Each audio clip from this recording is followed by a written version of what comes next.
start our recording too. Yeah.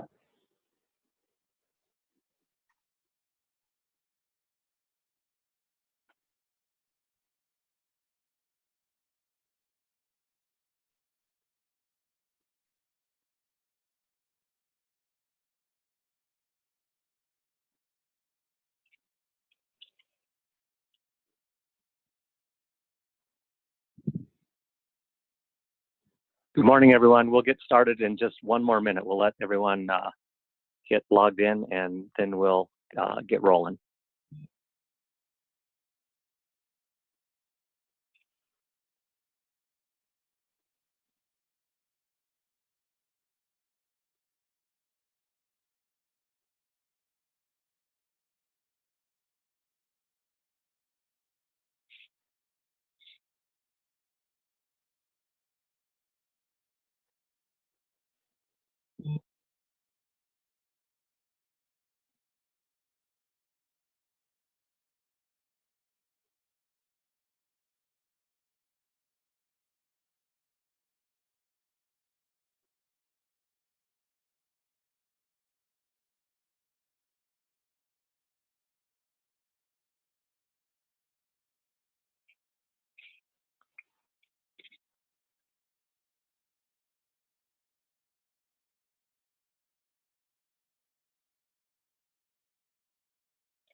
Okay, I think in the interest of time, we'll get rolling, and as people join, they can join. Rob, I think you're ready, so I'll get rolling. I want to introduce myself. My name is Daryl Moorhead. I'm the Executive Director of BMA Colorado. I want to thank you all for attending today's event.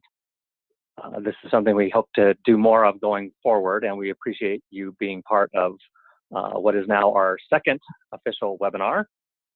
For those of you that don't know us, BMA Colorado is a local professional organization aimed at building the profession of B2B marketing and all things related to it.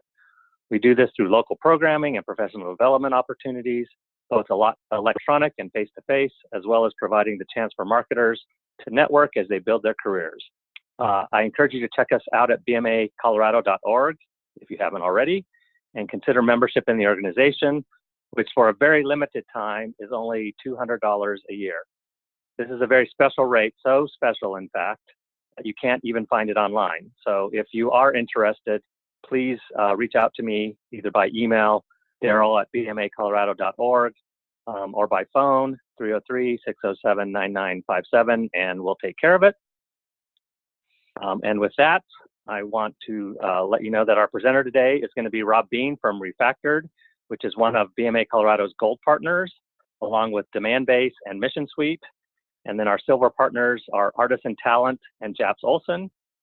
Our partners make it possible for us to continue to operate and to offer the many great benefits that we do, including programs like today's webinar. And I sincerely hope that you will consider using each and every one of them when you have a need for their specialized services. Our presenter today is Rob Bean, as I mentioned. He's been a marketing leader for more than 2 decades, helping B2B organizations in industries ranging from manufacturing to mining to high tech, helping all of them achieve their marketing goals and lead to hard revenue results. Pragmatic by nature, Rob is always looking to bring value to both his client as well as his client's client. Today, Rob is co-owner of the marketing agency Refactored, but maintains very hands-on responsibilities as the senior marketing strategist. So let's get started today with delivering content in an omnichannel world. Is your method of managing web content stuck in the past? Then today, Rob and BMA Colorado are going to help you examine the industry, technology, and consumer trends that are changing the way companies create, publish, and manage content, and how you can keep up. Thank you, Rob. The floor is yours. Sounds great. Thanks a lot, Daryl. And again, thanks for everybody taking some time out of their day to learn about a topic that's near and dear to our hearts and to the hearts of a lot of our clients. This is a field that's been around for about 20 years or so, about as long as I've been in marketing. And there's been some recent changes and shifts in the last year and a half, 2 years that are really starting to shake up and provide new opportunities. So that's really what we're going to talk about today. So before we get going, I just want to first again welcome, but I want to make sure that this is an interactive experience today. So feel free to ask questions at any time. There is a question panel that you can submit some questions. We'll try to answer questions as we go along if they're relevant to where we're at. Otherwise, we'll take those again at the end. So feel free to jump in if you've got questions on things. Secondly, the deck and the recording will be available after the webcast. So if you can't attend for the whole time, or you've got a colleague that might want to hear this information, you'll have both the deck and the recording to share with others. So before we get going, let's give you a little background on myself. As Daryl mentioned, been in the marketing space for a very long time, largely focused on the more technical side of the web. We're huge believers in brand and making that transition of taking great messaging and great storytelling and bringing that to life in a digital way. Our agency focuses on strategy, demand, and engagement. And our mission is your mission. We want to align people, process, and technology to create that great customer experience. But our focus really is to generate results that matter to your business. And that's going to be different whether you're a nonprofit, whether you're in high tech, regardless of what your industry is, everybody's got different measures, and we want to deliver that. How we help do that, and the ways that that you could be thinking about this even in your own practices, is to develop strategy, create targeting messages and content, and then look for repeatable processes using effective tools. And today is going to be a tools conversation. And again, our focus is the same as your focus every day. We want to help better engage prospects and customers with really good, highly relevant content. And we want to make sure that the experiences they're having online and offline with your brand are extremely effective for your needs and for theirs as well. And today we're going to talk about how a CMS can play a really large role in delivering that full customer experience. Let's get into things. Well, if we talk a little bit about, let's back up to the title, delivering content in an omnichannel world. There's a lot of confusion sometimes about what that means. So I want to kind of start with a little bit of a definition of what that means. So basically, omnichannel is realizing that customers really could be anywhere at this stage in time. And we're not just talking mobile, we're literally talking their experience. They're very immersed in marketing all the time. So thinking about how you're marketing and putting information out and thinking in that omni-channel way helps you efficiently deliver the right content to where they are right now. And you might think it's a little odd to be focusing on efficiency. And so, what I mean by efficiency is omni-channel is a cross-channel content strategy that really organizations are using to improve the user experience. So you got to think about all the different kinds of touch points and the other ways people might be consuming content. So let me ask this question, just more thinking about your current approach today. How many places are you duplicating content across customer touchpoints today? And if you think about that just for a minute, there's a lot of places that you're going to be putting the same information. So your website, you might have experiences that are separate for tablets, for phones. If you have a local shop, you might be using like near field communication. If you've got a physical store, any other screens that might appear in your offices or in in-store environment, social media, applications that you've created for users to be accessing content or having experience with your brand, payment systems and gateways, and then catalogs. These are all places where you're taking your content and you are putting it into silos, as opposed to thinking about it from an omni-channel perspective, where efficiency would tell you, how do we centralize this content so that we can deliver it to different devices and experiences in a more efficient way? The right approach to CMS can really help you minimize this omni-channel complexity, and that's a lot of what we're going to dig into today. Is this idea of what a content management system has been and what it is becoming, and then it's really up to you to think about how that affects your business and what some of those opportunities might be. So what's a content management system? Well, I'm going to assume that most everybody on our call today probably has got familiarity with a CMS. It probably are in something today, but it's generally a software that really facilitates that creation, organization, and publication of digital content. And ideally, in a collaborative and intuitive way. That's not always the case, and it really depends on the platform you're in. Some of the traditional ways that we have looked at the CMS market are basically small business solutions, mid-market solutions, and then enterprise solutions. So on the small business side, you might be looking at things like WordPress, Drupal, Umbraco. These are all solutions that are in the either free or lower cost. You've got mid-market that are brands like Kenneco or Sitefinity or Episerver, and then you get out to the enterprise and you're seeing things like Adobe Experience Manager, Sitecore, Oracle, and so forth. And really the key differences here between these three different types of CMSs really are the cost that you might be spending on developing or getting software to do your content management. It's going to be the access to advanced features or potentially support if that's something that your organization requires. And then on the enterprise side, more of those enterprise integrations, connecting to other systems and making, maybe doing more with that CMS tool. And of course, CMS, there was a big discussion always around how much should I spend on my CMS, and that really is a hard question to answer because you really do need to kind of figure out what you really need from a features perspective, because access to features and support is really where the price point is going to change, and you have to really kind of weigh that out.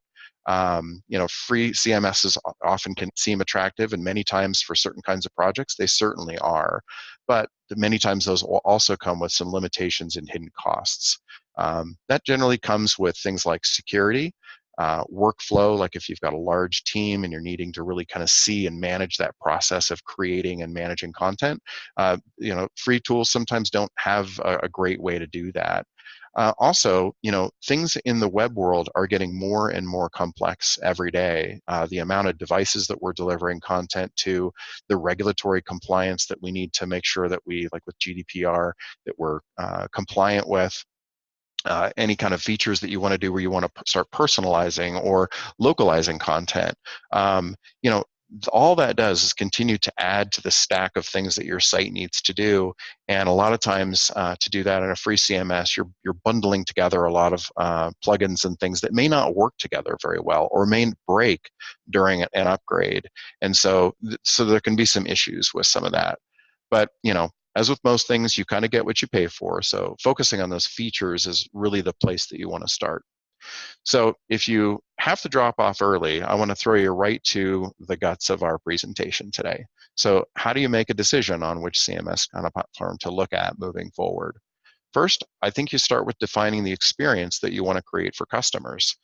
Your new site or your site that you might be revising really is not for you. It's about the customers and the prospects you're trying to service, and it's about the experience you want to create for them.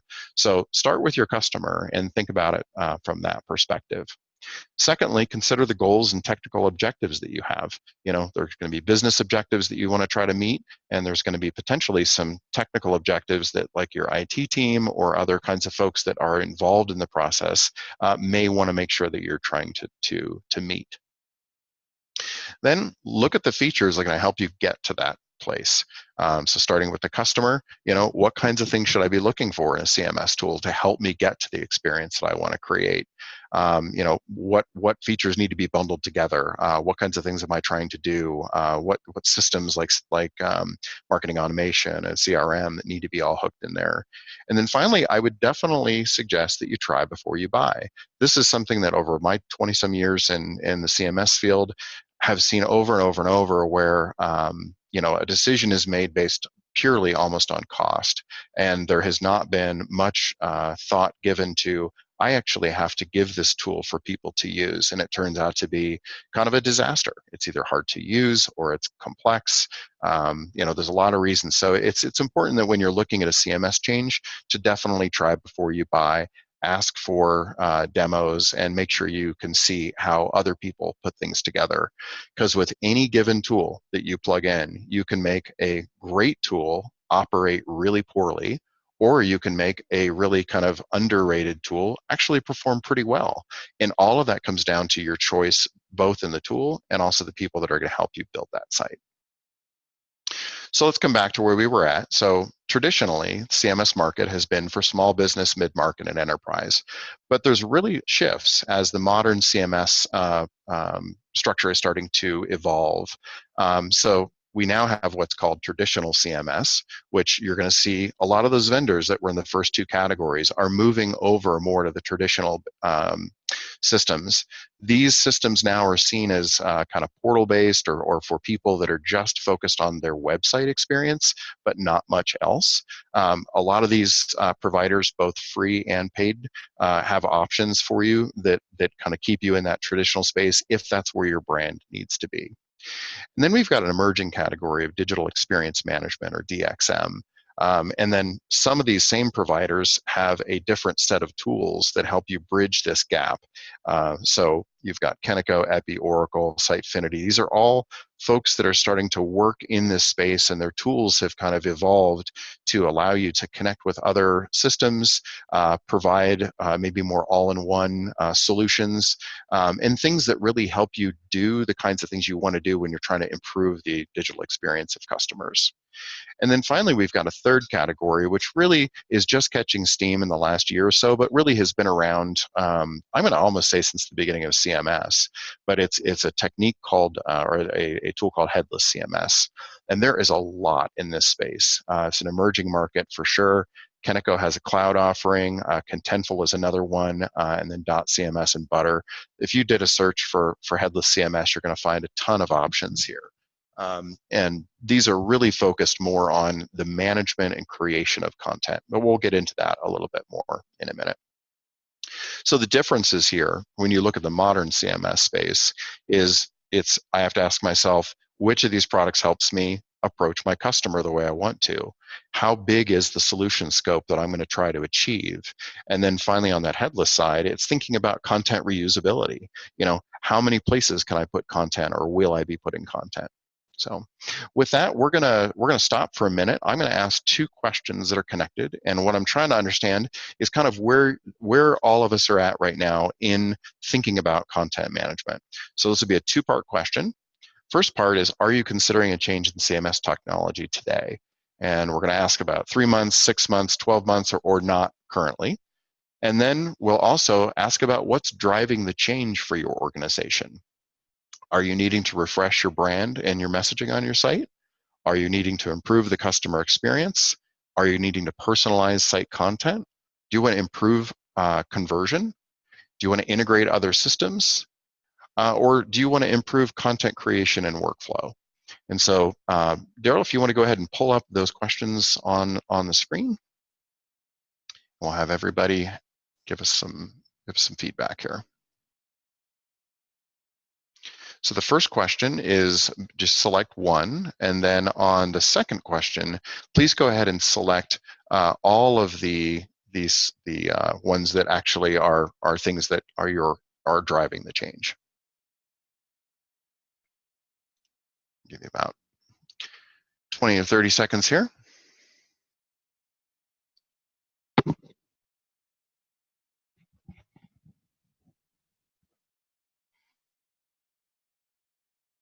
All right, Daryl, how's that look for where we're at? Let's go ahead and look at those. Okay, we have 9. 10, all right, anybody else got? Everybody needs to be quick-fingered. All right. All right, here we go.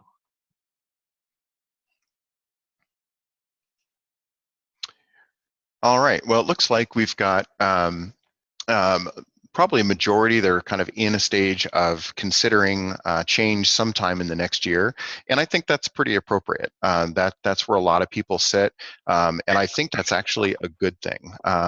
Honestly, anytime you change a CMS or anytime you're looking to change your technology stack, you really should take some time with that and think about that as a long-term objective. As you all know, probably by now, if you're in a marketing position, you've probably done 3 or 4 websites in the time you've been doing the work. And it has a way of absorbing your life during the time. So you don't want to make these changes lightly. Let's take a look real quick at some of the things that are driving change. Let me pull that over here.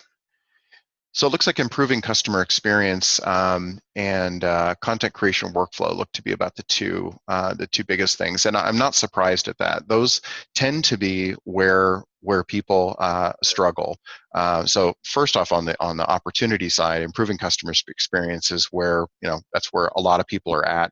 It's about integrating systems and things like that, and providing that one screen to the world. And then again, improving content creation and workflow is always a struggle for organizations. So nothing too surprising here. So this is great. So thanks for your feedback on that. All right, All right, so let's jump back into the three main types of modern CMS. So again, we're going to talk a little bit about traditional CMS, DXM, and headless CMS. So anybody remember back to 2003, what you were doing, what you were thinking, what you were potentially had in your pocket? This was kind of a fun exercise for me to kind of look back, and I did not have this early BlackBerry, but I think this is really funny with the single earpiece. But a lot of things were changing in 2003. There was a lot of cool stuff happening. A lot of great movies came out then. But there was a lot of things that were going on in this CMS world that were really starting to evolve in 2003 as well. At that time, you had to have a developer available to make changes in straight HTML. It was a arduous process. The tools were really horrific at the time. But things were starting to change. There were things like this little browser plugin called eWebEdit Pro, and look at that Netscape browser. That's kind of humorous too. But what these little tools allowed us to do was start thinking about our content in a different way. We don't have to necessarily work in code. We can start managing pictures, fonts, links, and things like that right within the browser. And so there was this huge explosion of, in fact, even our organization at the time, we were building our own content management software. Everybody was kind of rolling their own, and other solutions started to emerge about that time. So it was about the early 2000s that this really started to become kind of a way for brands to start taking control of their marketing online.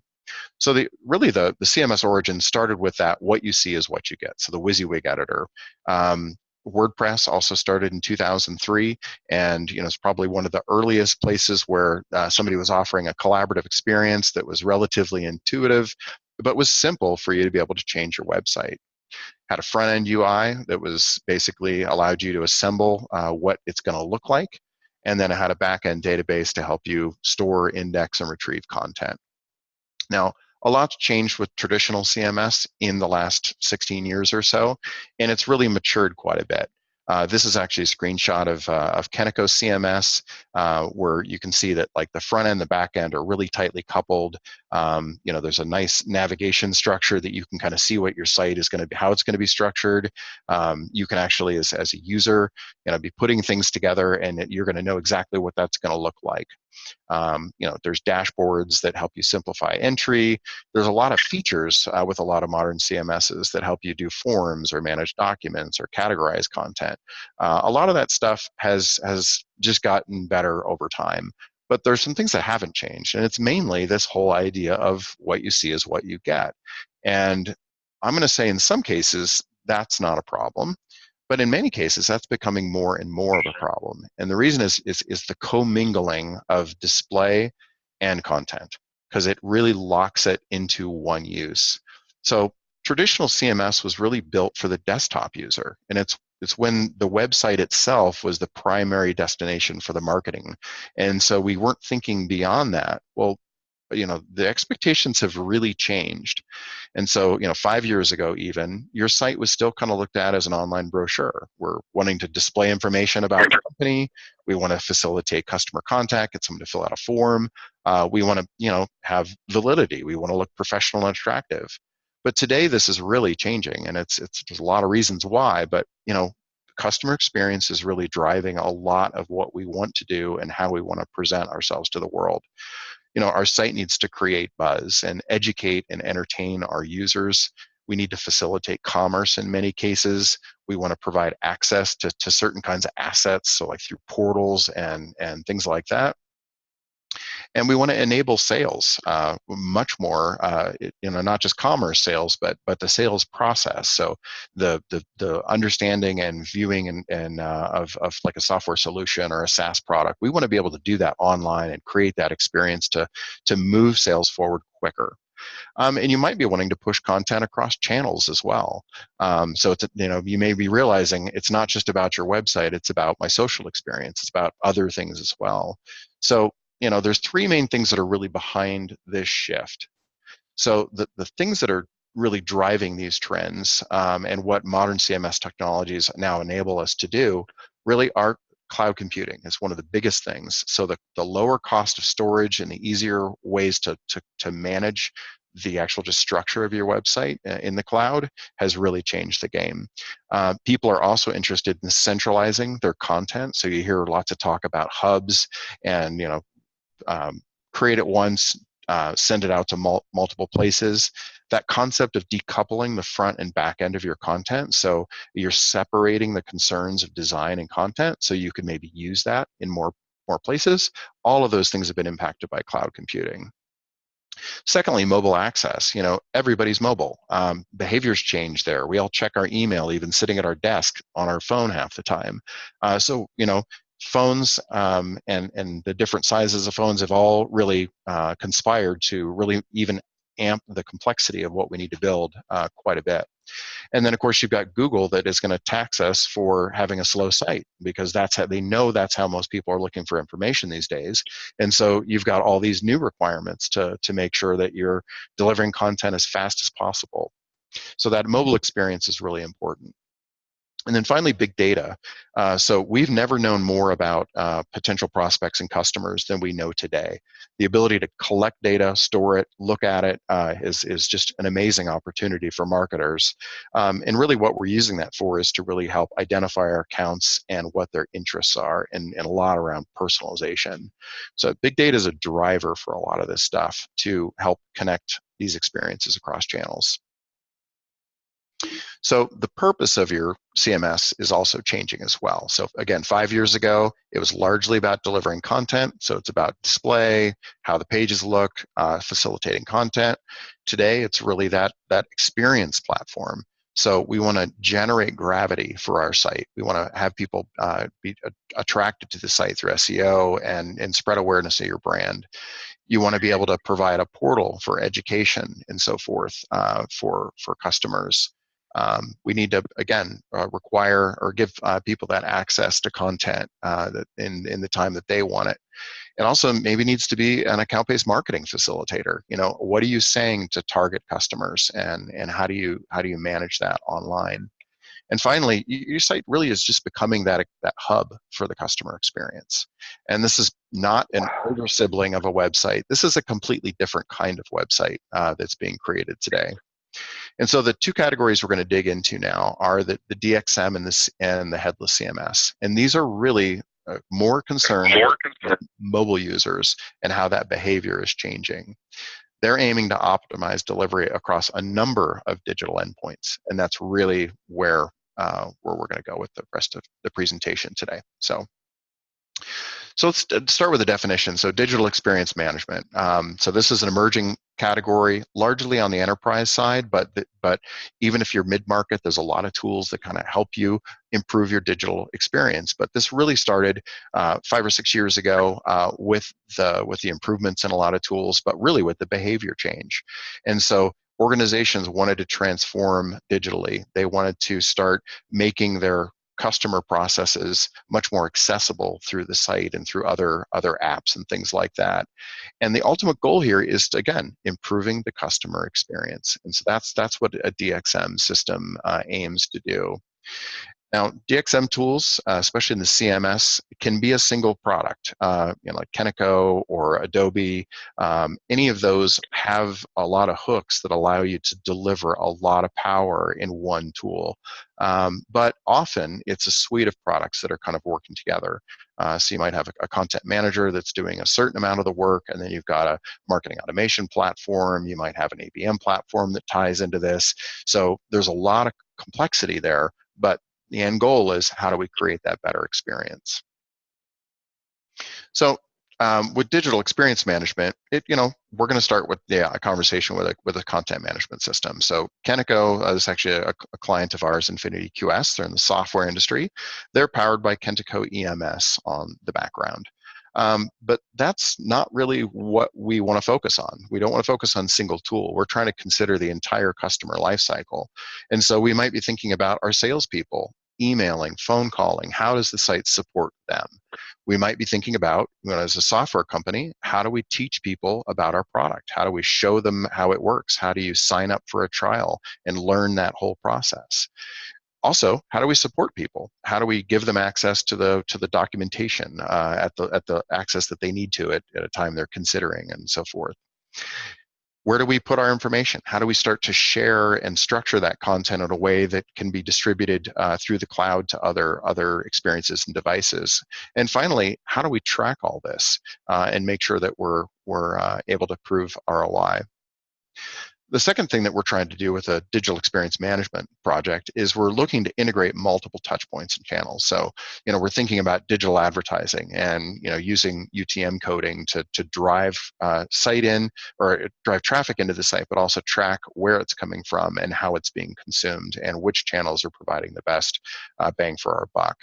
Uh, then marketing automation, how do we plug these tools into the experience in a seamless way so customers feel comfortable signing up for different offers and nurture campaigns, things like that. And then finally, the CRM is a big part of the modern world of digital experience management, because we're trying to leverage user profiles and their behavior to segment and personalize the content they're going to see on the site.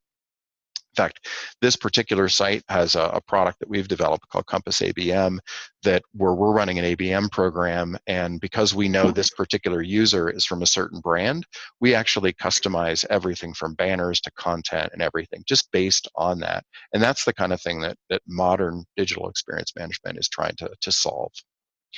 And then there's other complexities that we've kind of alluded to earlier, but with the new California law coming out and GDPR last year, there's a lot of compliance things you need to think about, including accessibility is becoming a much bigger deal.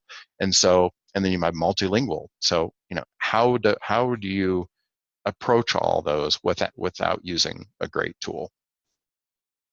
And finally, a big part of DXM is reducing content silos. So thinking about distributing content globally. So let's switch to a headless CMS. And I don't know how many people have heard of headless yet, but definitely is more of an emerging area in the last year or so. But basically, a headless CMS is a back-end only content management system, and it's purpose-built as a content repository. A lot of the projects that we've been in touch with in the headless world is really focused around large content teams that might be working even ahead of the development of a site. It allows them to start their work and be creating content, managing content, and working through all those approval cycles, maybe while you're still working on the design or the technical side of building a new site out. But if you want to use a headless CMS to actually publish your website, it's perfect for that too. It makes all that content is accessible through a RESTful API, and all that means is that you can take that content and display it on any end device. And because it's broken apart, it's much more modular in its ways, you can kind of use it wherever you want. The idea of headless CMS is really decoupling the front and back end and breaking that notion of WYSIWYG, which is an important part of distributing content in a more efficient manner. So I'm going to use a graphic to kind of represent kind of old versus new. So on the left side, we've got traditional CMS where you've got your content and your presentation code all kind of put together in one package. And so as we showed before, you've got the bottom here, you've got what the editor looks like, and then at the top, you've kind of got what the site looks like. And that's kind of a traditional CMS method. With headless, it's a bit different. Your content looks a lot different. So this is actually what the homepage of a headless CMS site looks like. It's very difficult to kind of visualize, but it's compartmentalized. So you've got this area for heroes, and then you've got articles. And then when you get into the editing, it's very much form driven. So you can kind of see where you enter your title and your teaser image. You see a lot of things like location, like where you're going to put this in the sitemap. You see review information. The idea here is that all of the content, all those objects that back in this world that we're seeing on Borax, where they're kind of commingled, in the headless world, these things are all broken apart. And the reason that we do that is that allows us to take that content and push it out to other systems without those other systems breaking. In fact, even on the body copy, the only thing you can adjust here is bolding, italicizing, bulleted lists, and things like that, because we don't want to interject something that might actually break the experience when you're trying to deliver out to an app, or you're trying to syndicate that to a customer's website or a partner's website. All of that stuff's going to be, those concerns are all very separated. And then any kind of related articles, persona information, metadata, even even the information about how you might want to post this out to social media, all is contained right within the content stream, which helps it be more efficient. And it also allows you to do auto posting from this piece of content out to your social channels. So this is highly flexible. It's highly form driven. So it's a different kind of flow than you're used to with the WYSIWYG environment, but there's definitely some opportunity to make more of a content repository versus a full kind of WYSIWYG experience. So Headless really supports that content first kind of approach. And there's a lot of content first initiatives. I mentioned anytime you're redoing a site, a lot of times you could get that content team going while other things are being done. This Headless CMS is a great tool for doing that. But it really functions well when you've got a lot of dispersed or a very agile kind of content management team, and there's a lot of process that can be managed quite easily. Again, decoupling the front and back end, you're leveraging structure and data structure to make the editing process very, very easy. Your front-end development also gets very flexible. You literally can, with a headless tool, if you've got a team of PHP developers or a team of .NET developers, because you're holding your content in a repository and you're communicating through an API, you really have, if you've got a team that all they know is PHP, they can build a front end for you that's in PHP. If you've got an app you're trying to build and you're trying to hold all that content together with a headless CMS, your app developers can consume that content quite easily through an API. So it gives you a lot of flexibility. And this definitely reduces content silos. So what can you build with a headless CMS? Well, you can build full websites. So this modular homepage is actually what this site, Dancing Goat, looks like in real life. You've got something that looks like a normal website. It doesn't look that normal here, but you look at it here and you see a hero image, you see articles and so forth. You can also just manage blog content and distribute that out. You could be managing other kinds of page content, chatbots, app data management, really anything that requires the management and eventual display of content, you can do through a headless CMS. And really what we are seeing is either very specific headless projects evolving or conjoined projects, kind of hybrid solutions between traditional CMS and a headless product. So that's kind of what we're seeing right now with this. So as we start to think of wrapping things up here, I want to think about which CMS is right for you and your customers. These are the things I think you should be asking yourself. How collaborative and complex is your workflow? Think about the content creation cycle and what do you need from a features perspective for that CMS to deliver to you? Secondly, are you focusing on omnichannel delivery in the future? Or is this a new idea that you're like, maybe I'll look into that? Do you see value in a headless CMS solution? Not everybody does, because not everybody has the need to, but it's good to know that these kinds of highly structured content repositories exist, because though you may not have a need today, you may find that that would be a valuable piece to manage some information that might have 2 or 3 places it needs to go. Another thing is to figure out if you're happy with your current CMS vendor. Is that solution that you're using really meeting all the requirements? Do they have newer tools that offer you things outside of just traditional CMS? It's definitely worth a look. If you're already trying to consider if CMS is part of an upgrade plan, this is a good time to be kind of looking at all three of these options and figure out what works both for your process you're trying to set up, the experience you're trying to set up, and the cost that you and the budget that you have to put against that. The other thing to think about is if you have in-house CMS or backend support, who's going to help you to rebuild the site or build some new functionality into the site. And then also, are you looking to do things like personalizing content to make it more relevant for visitors? That's something that's really important these days, and you need to make sure that your CMS system does that, especially as it relates to things like account-based marketing. So here's where I would start. Again, look at the customer journey. The choice should be aligned very much with your customer need and their expected journey. So, what do they need to be able to accomplish on your website?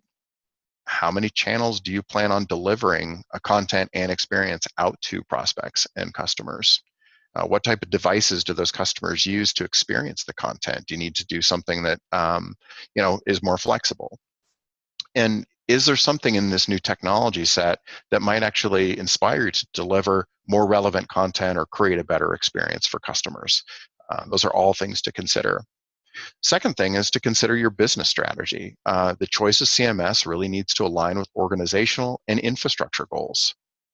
So, what's the mix of marketing and customer management technologies you're using? How does your site merge marketing and CRM?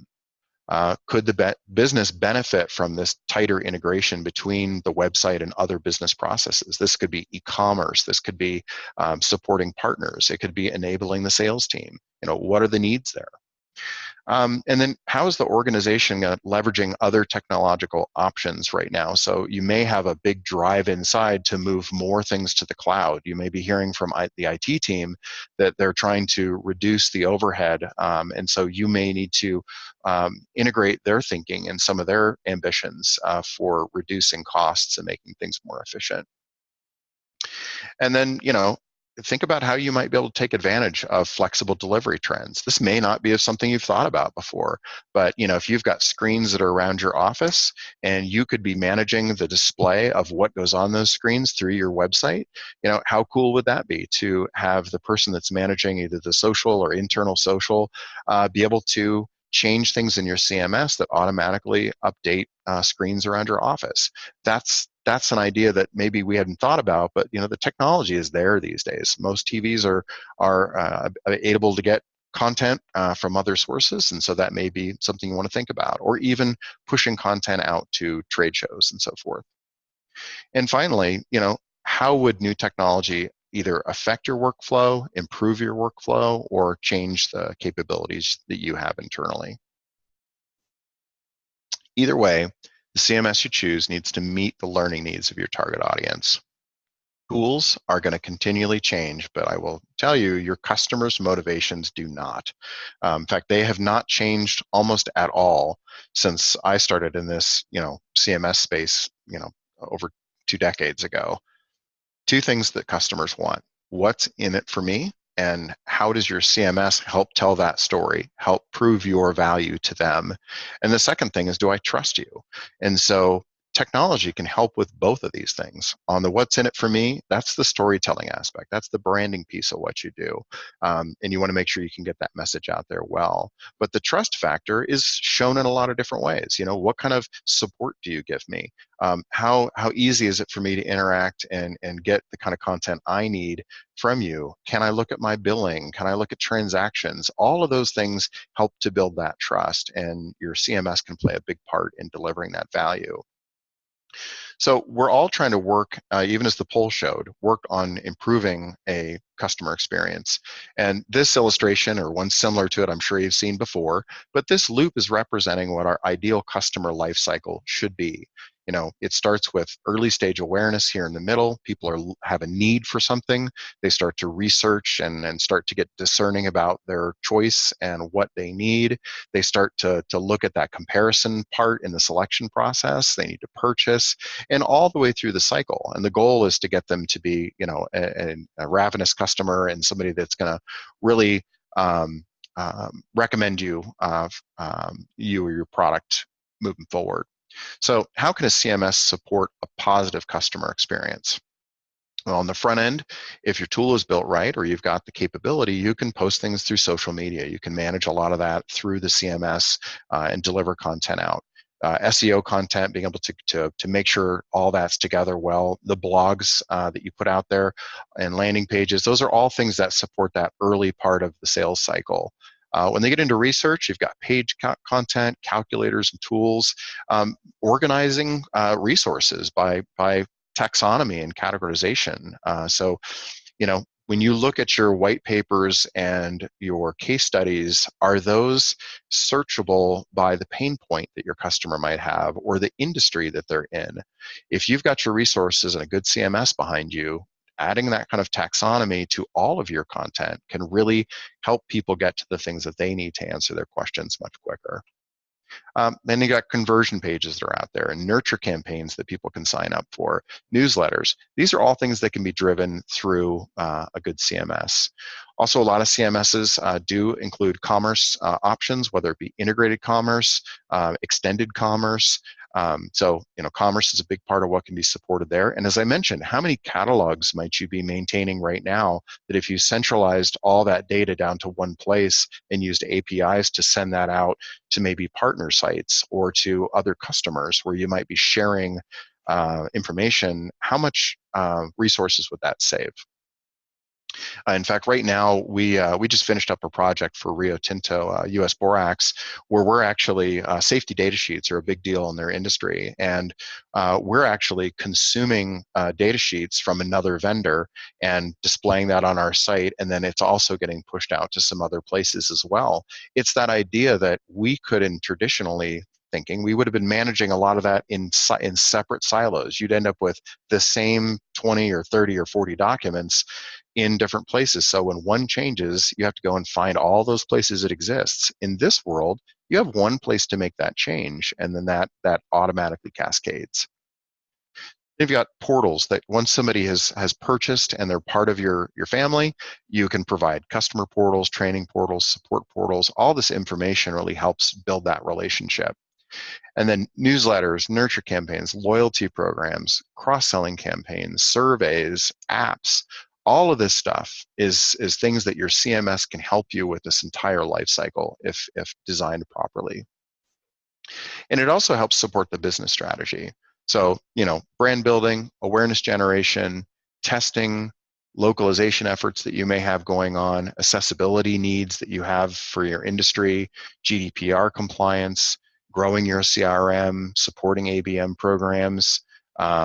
Again, that whole idea of catalog management.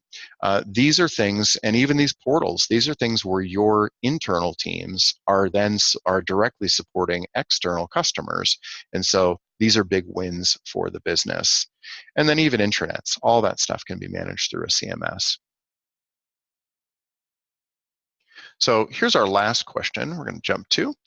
So I want to kind of see, after hearing the information today, what CMS might best fit your business moving forward. And I'm just curious if a mindset has been changed, or if you're thinking about things on your own, and where this sits with you. So if you're thinking about a project or planning something later, is traditional CMS seem like still a good solution for you? Are you moving more toward digital experience management, something that's headless, or maybe a hybrid solution of headless plus a traditional, or headless plus a DXM? So Daryl, if you want to go ahead and open up that poll, see what people are thinking.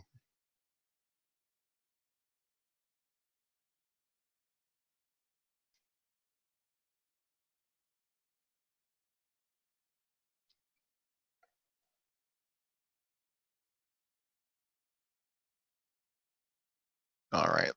So where are we at with poll? Just a couple. I think we're getting close to the end of that hour. So all right. Anybody else want to jump in? We'll give you 5 more seconds.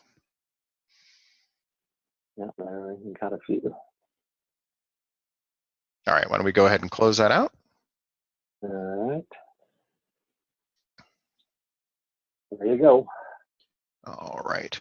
So it looks like traditional and a hybrid solution. And I would say, even though these numbers are relatively low, this is actually what we're seeing. So, there are a lot of businesses and a lot of structure that's built around that traditional CMS model, and it makes a lot of sense for a lot of customers. So we're seeing a lot of people that are thinking that way. But the other thing that we're definitely seeing is people that are taking traditional models and bolting in a headless solution. And I'll give you a good example. So I mentioned we do a lot of work with Kentico. One of our other Kentico partners is working with PPG, the paint company. They've got a huge infrastructure for their site built in a traditional CMS that's running PPG. But they see the value of distributing content globally. And so they've actually recently started an initiative to start moving certain kinds of content out to a headless solution because they have a lot of places where they want to spread that information around. And so that headless approach allows them through APIs to deliver that out to customers in different ways. So they're very comfortable with having their traditional CMS model in place for managing the site and landing pages and things like that. But where there's opportunity to plug in a headless solution, they are taking advantage of that. And the cool thing about headless is, unlike maybe your commitment on a traditional CMS product that might be anywhere maybe $20,000 or $30,000 for a purchase of that software, headless is much more inexpensive from that perspective. Usually, you're paying for an access fee for an editor and maybe some storage fee. So it's very, very low cost because, remember, we talked about cloud storage has driven down that cost. So people can easily start adding new features in and start creating these microservices using that headless tool. So, well, with that, that's pretty much the end of our presentation today. I would just encourage you that, again, when you're thinking about a CMS, choose what works for your customers and then your organization. I mean, it certainly needs to work for your organization, but always be thinking about your customers first, and design that experience around them. So, with that, I will see if there are any questions that we can answer.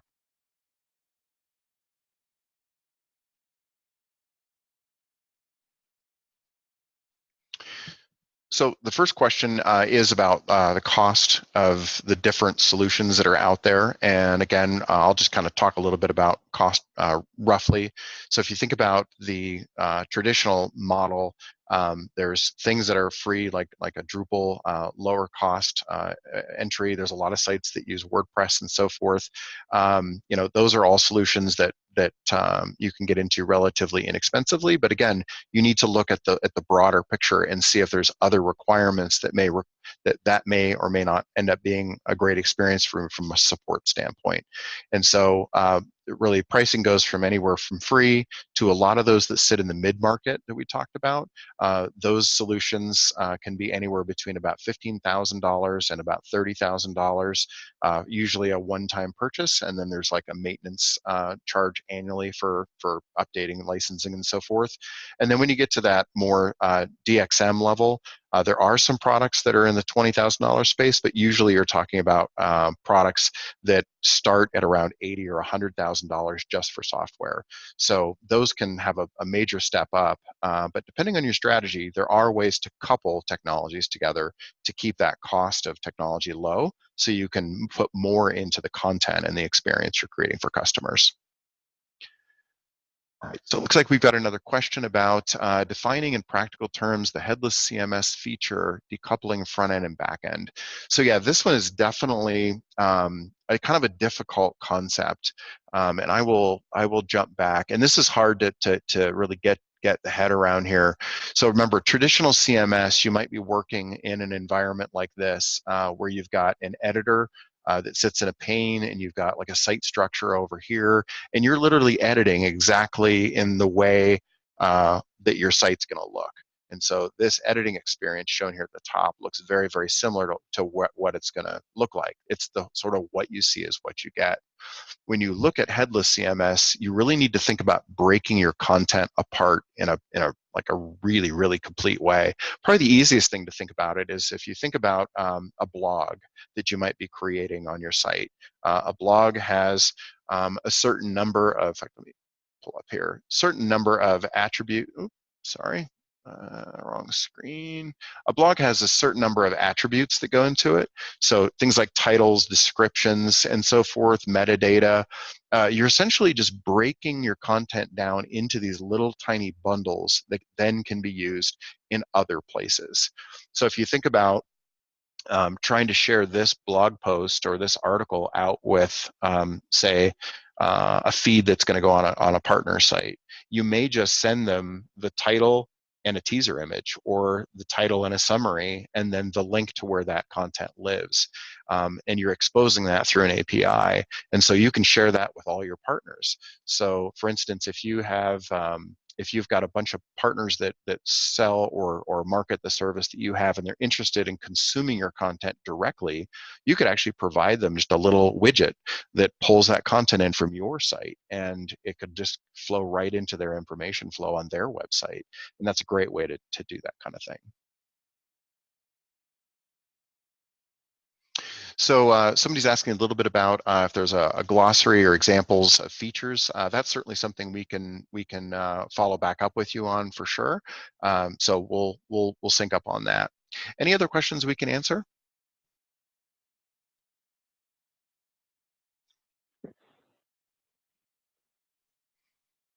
All right. Well, it seems like we are come to the end of our time, and we must have done a good job of answering any other questions. I would just invite you, if you're needing some help with the CMS selection, let's talk. There's a lot of things that can go into your choice, and we are definitely here to help with that kind of thing. We've done a lot of this work over the years, and so if you need some assistance in making that decision, we'd be happy to help with that. So with that, Daryl, thank you so much for the opportunity, and we'll take it from there. Thank you, Rob. Yeah, thank you, Rob, for sharing your expertise. It was very valuable and very insightful. And thank you all for attending. And if you do, one thing I do have is if you have topics, ideas that you'd like to see us cover going forward, again, please share them with me, and we will work to get someone that can present on those topics. So we're here for you, so let us know. Again, it's Daryl at bmacolorado.org, or you can find me on the website at bmacolorado.org as well. So with that, I will end the meeting, and everyone have a great rest of the week. Talk soon. Thank you.